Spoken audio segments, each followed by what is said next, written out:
في قصر مليان رجال وسيوف، واحدة بس دخلت من غير جيش، من غير سلاح، ملفوفة جوه سجادة.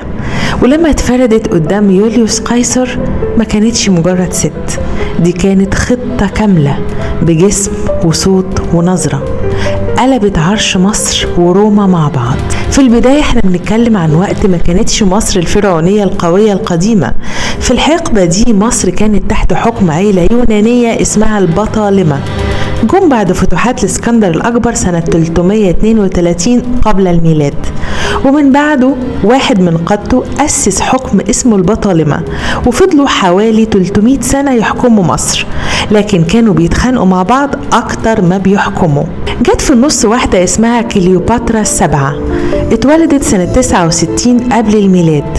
كانت مختلفة، مثقفة، بتتكلم لغات كتير وفاهمة السياسة أكتر من اللي حواليها، لكن العيلة نفسها كانت فاسدة من جوه، قتل، خيانة، صراع على العرش.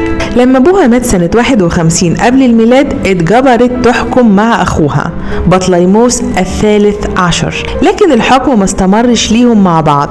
المستشارين لفوا على الأخ الصغير وخلوه يطردها، ففي سنة 49 ل 48 قبل الميلاد كليوباترا اتنفت بره مصر.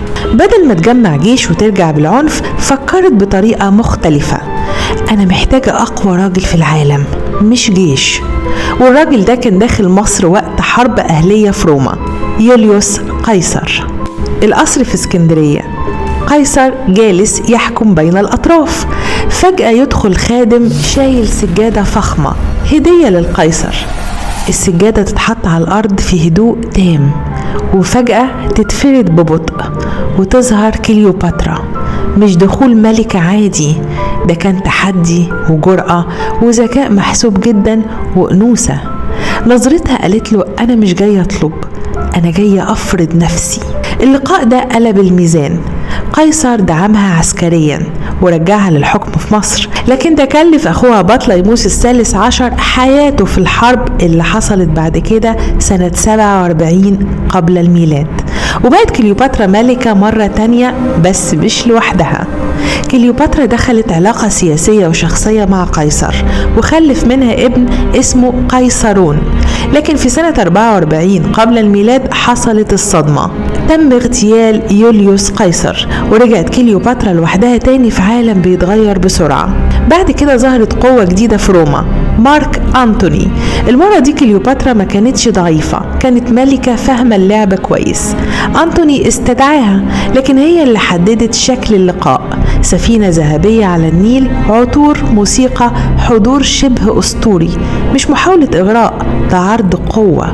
من هنا أنتوني ما بقاش شايف روما زي الأول، بقى شايف مصر وعندها ملكة مختلفة. خصمهم كان أوكتافيوس أغسطس، وفي سنة 31 قبل الميلاد حصلت النهاية في معركة أكتيوم. الهزيمة كانت قاسية ومعادلات القوة اتقلبت تماما.